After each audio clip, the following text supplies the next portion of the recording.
and the All Indiana Podcast Network. This is the News 8 Daily 8 Podcast, a Wish TV News 8 update. Hello, I'm Jeremy Jenkins, and this is your News 8 Daily 8 Podcast for Monday, March 3rd. We begin with news out of Hamilton County, where the community is in mourning over a heartbreaking loss. A car crash took the life of 18-year-old Mason Alexander, a student and football player. Now, those who knew him are sharing their memories and reflecting on the impact he leaves behind. News 8's Kyla Russell reports. Mason Alexander was a star football player on the HSE team until he graduated early, just a few months ago. He left high school in December and signed with the University of Pittsburgh with huge hopes and the talent to match. I want to be in the NFL, and I want to be able to represent Coach Sanders, Coach Archie as the best corner who could do it.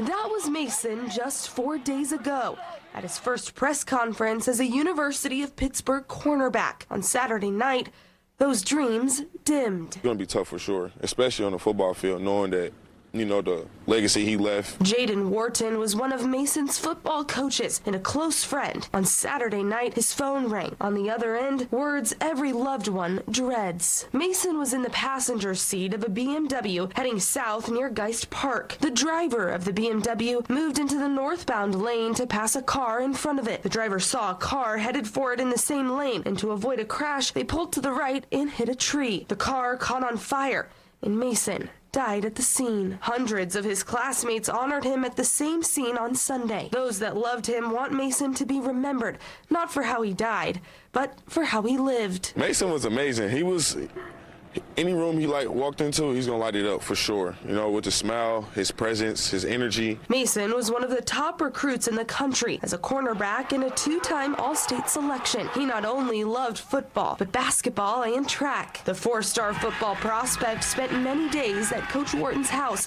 during the season. He didn't really talk crap. He didn't, you tell him what to do and he's going to do it. He was a very coachable person, respectful.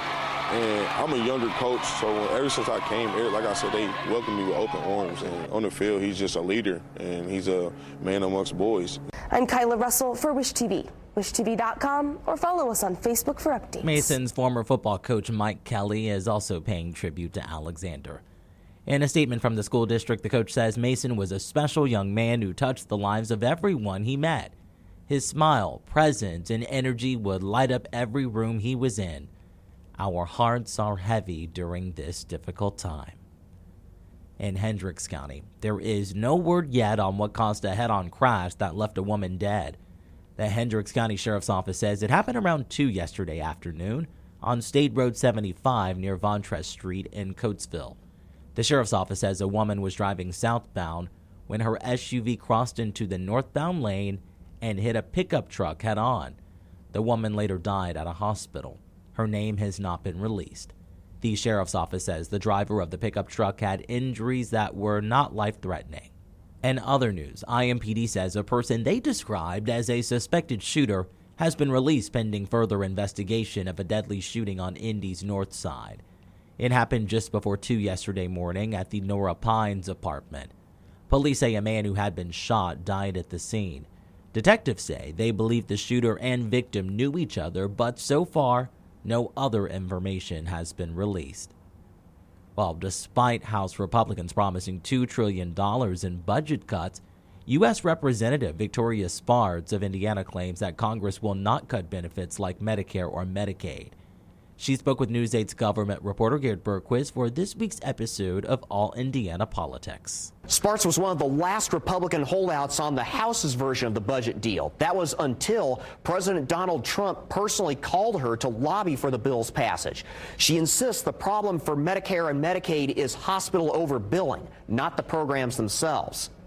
Listen, we're not going to be cutting any benefits on anything. What we need to do is cut waste, fraud, and abuse. It's out of control. We need to save programs. We need to make sure that Medicaid is good for the people with disability because they're losing a lot of services. We need to make sure that our seniors get good Medicare that going bankrupt. For some reason, everyone gets less services, but prices are doubling, spending per person in prices. How is that happening? Why we keep spending more and more money more and more money, and everyone is going bankrupt. Federal government get bankrupt, and we get, less and less money. Indiana is actually one of the worst in the country in price of healthcare, lowest paid doctors and nurses, and some of the worst outcomes. We have to deal with that. It's becoming money laundering operations. We have lots of Taj Mahals, money in Wall Street, a lot of executives of large monopolies, including hospitals, making a lot of money, but people are not getting healthy. That has to stop. Before I let you go, President Trump is scheduled to address a joint session of Congress on Tuesday night. What do you hope to hear from him? Listen, I think, I hope to, hear what, and I hope he can sell it to all of us, too, not just Republicans, about all of this, how he's going to be delivering the promises and mandate from the American people. We have a mandate, and I think we need to deliver. If we fail, we will have a calamity coming up. As Republic is in trouble, but I believe we have a lot of good people now working on things. I know that American people are unhappy with us, which is good things. It makes me hopeful. And I hope they continue pressure to actually make sure that we start governing this institution. Congress particular is being in really bad trouble for a very long time. We have to fix it, but that's going to be next step.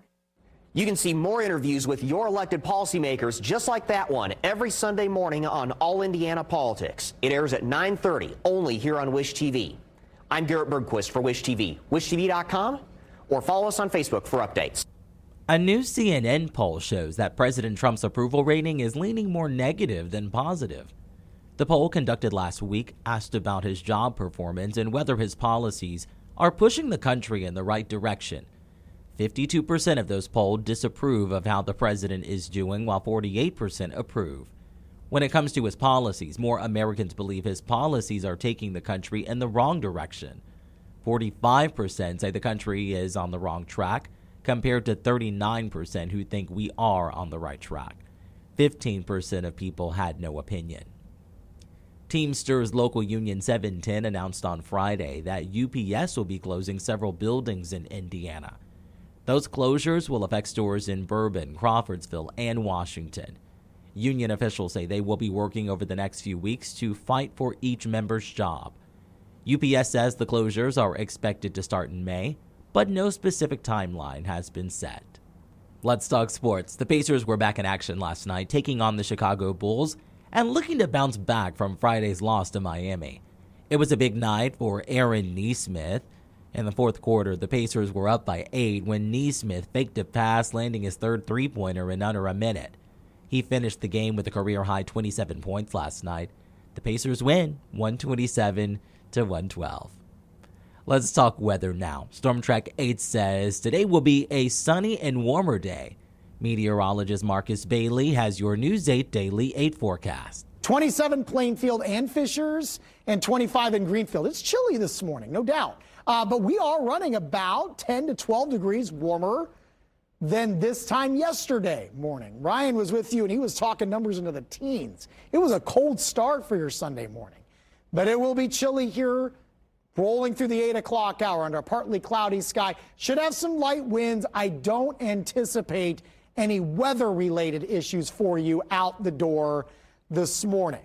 28 degrees, winds are out of the south and east at 6, so not a big deal, but it is enough to send the wind chills into the lower 20s so far for this morning. But here's the deal. The core of that colder air mass has now moved into New England. Boston sitting at 13 degrees, Buffalo's at 19. To our west, you've got numbers in the 30s and 40s early this morning. That warmer flow of air will gradually work in overhead throughout the day today. So it's not going to be a super warm day, but it's certainly going to be better than what we had over the weekend. And we're back to near normal temperatures. That's the bonus here.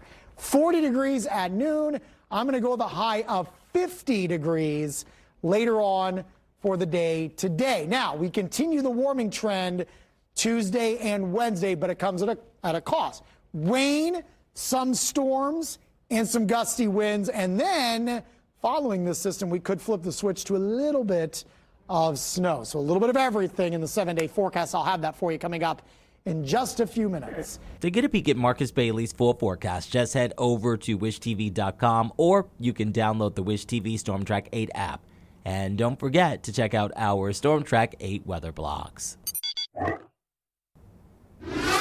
This has been your News 8 Daily 8 podcast for Monday, March 3rd. I'm Jeremy Jenkins for Wish TV, wishtv.com, or follow us on Facebook for updates. This is the News 8 Daily 8 podcast, a Wish TV News 8 update on demand. For even more, on demand and on the go, connect with Wish TV on Facebook at wishtv.com and on the free Wish TV mobile app. Thank you for listening, and be sure to like, subscribe, and follow this podcast for updates every weekday morning on the All Indiana Podcast Network and wherever you get your podcast.